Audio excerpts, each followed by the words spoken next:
Magandang araw po sa inyong lahat. For today's vlog po, share ko po sa inyo nung namasyal kami sa kabilang bayan sa Angkararaw, Pasig ng aming tribe. Yan, mga pamangkin ko, mga pinsan ko yan. Bale, 2 tricycle po, isang single, sa kami po nasasasakyan. Medyo marami-rami po kami. Sa kabilang bayan po ito, saka hindi pa kami nakaranas pumunta dito. Naririnig lamang namin na maganda daw umakyat doon dahil sa nakikita mo daw yung mga view sa baba. Kaya sabi namin, pasyalan namin para banding dahil linggo. Saka banding din sa aking boss dahil malapit na siya bumalik sa trabaho. Saka mayroon kasi kaming kamag-anak doon, si Manang Melba. Kaya ano namin, sabi niya mamasyal daw kami doon dahil yung bahay niya malapit doon mismo sa ano na yun, pasyalan na yun. Pero naman ang sarap yan, pero high-tech. Kahit po na sa baryo ito, kahit na sa medyo malayo-layo, pero kainaman po dahil sa sementado na yung kalsada, di mahirap bumiyahe. Saka mag-enjoy ka dahil may makikita kang mga ganon, yung kalabaw na may karosa. Enjoy, lalo na yung mga bulinggit na kasama namin. Enjoy sila sa nakakita ng kalabaw. Yan, mayroon po ditong palusong, paahon. Naiwanan na kami ng mga kasama namin, hindi na namin sila makita. Ang bilis ng mga tricycle at single, talo pa yung sasakyan namin. masakyan din si Day Sharon Sa akin Sharon dito. Naiwanan nila kami, pero pagdating dito sa paahon, nasipagbabaan sila lahat dahil di kaya ng tricycle ng may sakay. Di makaakyat, kaya nasipagbabaan sila lahat, tapos naglakad doon, bali doon sila sasakay sa taas. si Manto yung loko-loko yun, no? Yun. Sakay niyo. Yun. Sakay na kamo. Malayo pa yan. Ngayon nervyos, nga daw siya maglakad na lang daw siya. Ako, maglakad ka nun tayo. Joker din tong mister ko, maglakad na lang daw kami dahil nervyos na rin daw siya. Bibilis nila, hindi na namin makita yung iba. Itong mga naglalakad, di rin namin sila maisakay dahil sa sikip na yung sasakyan namin.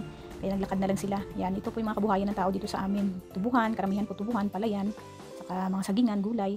Pero karamihan po dito na may mga tubuhan, yung mga mayayaman po. Dahil sa may pera po talaga sa tubo. Dahil dyan po nanggagaling asukal. At yun po ang wala kami. Ang motor na. Tawagin mo papa mo. Tawagin mo papa mo. Dito sa part na to, patag na yung kalsada. Kaya yan, sumakay na naman ang lahat dahil kaya na ng tricycle. Sa wakas, nakarating na rin kami. Iniwan namin yung sasakyan namin doon sa taas. Tapos tinanong namin kung saan yung bahay ni Manang Melba. Nakilala naman siya, nandun daw sa baba. Kaya yung pupunta na kami dito sa bahay niya. Ito kami sa bahay ni Nang Melba. Nang Melba. Kapasok ng konti itong bahay ni Manang Melba simula sa sa sementadong kalsada. Pero tamo naman, ang ganda ng bahay niya. Akalain mo ba na mayroong ganyang modern na bahay dito sa gitna ng tubuhan niya? Palayan, napakasimpleng buhay pero ang ganda, ang sarap tumira dito. Pakainin muna sana niya kami ng tanghalian. So sabi namin mamaya na dahil sa busog pa kami. Kaya nag-decide kami na aakyat na kami dun sa sa taas, kasama din siya.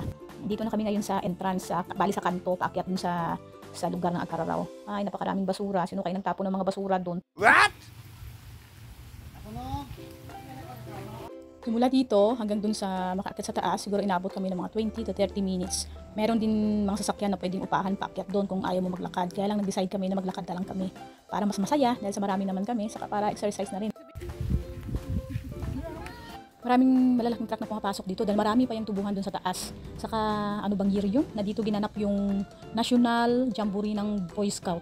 Yun ata, tama ba ako? Yun. Dito ginanap, dito sila nagkamp. Dalagan pag ikipit.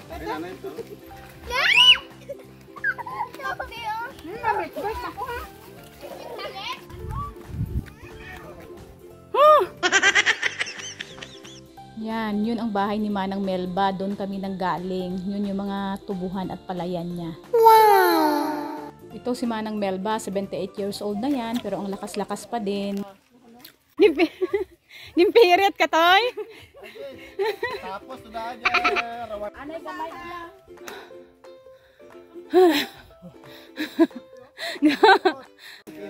Na mahirap pag may anak ka, nag-anak ka kasi. Masakit yung mga paa. Taas talaga. Taas talaga. Taas po. Kaya pa. Ga, alalayan mo ako, ga. JR! Mag-propose ka na!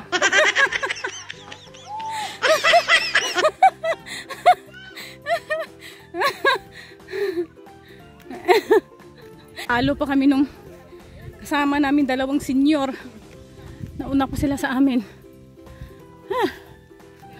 Pagod. Yan. Wow! Lapit na. Ha? Ako yung sura? May may-ari na kaya dito? Ang tanong yung mister ko kung may may-ari na. Kunwari lang yun, wala naman kami pambili niyan. Malapit na, sa wakas, malapit na kami dito sa taas. Nakarating din. Wow. Ito na yung sa taas. Oh. Ito daw, ano to, ang kararaw? Ito, may I love Alcararaz. Ay, pala dyan eh. Ganda. May swimming pool oh. Kaya mo swimming, di anak mo, init-init. Yung entrance dyan. Ito yung kanilang pinaka-restaurant. Ang ganda-ganda ng view dito dahil makikita mo sa baba yung, yung kabayanan. Yan, sa Capresco. Pwede ko umorder ng mga short order dito kaso hindi na kami umorder dahil may nag-aantay na native na manok sa amin doon sa bahay ni Nang Melba. Yan, dito sa part na to, ng swimming na yung mga bulinggit. Di talaga nakatiis, kaya pinagbigyan. Kung ako lang sana, di ko sila pag-swimmingin dahil napakainit. So, alam mo naman, yung babae ko, spoiled sa papa, kaya wala rin akong nagawa. Pinayagan niya, kaya swimming sila. Yung dalawang boys ko pala hindi nakasama dahil sa may ginagawa sila mga assignment na iwan sila. Ano ba yun? Ano ba tayo galing? Parang hindi ko na kayang bumalik dyan.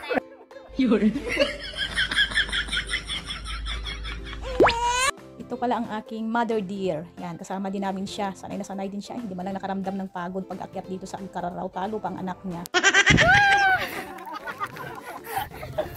Ay, nakakahilo. Pasensya na kayo doon dahil yun ang aming human drone. Dahil wala pa kaming drone.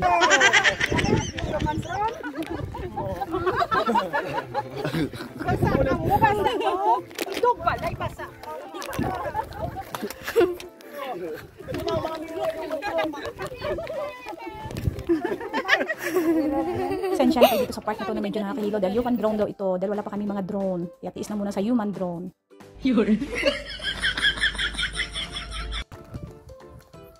Payong. Kamu dumato ah.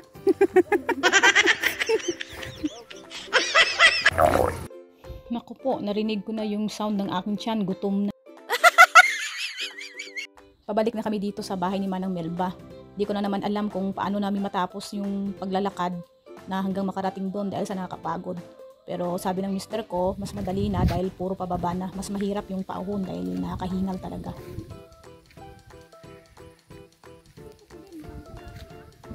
Harap. Harap. Hi guys. O diba, kahit naglalakad ako, mayroon akong ano sa likod. May sumusunod sa akin na kamera. May videographer ako.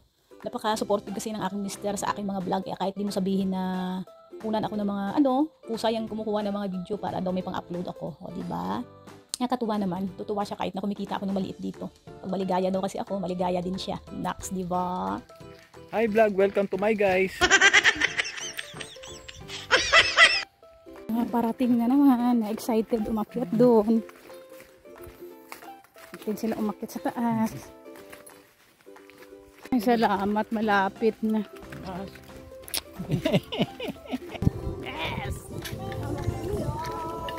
Saan ba tayo pumunta? Doon, sa tuktok kayo no? Sa wakas, nakababa na kami. Pupunta na kami sa bahay ni Manang Melba at kakain kami ng native na manok. Yan, magluluto kami. Thank you po. Maraming salamat sa panunood.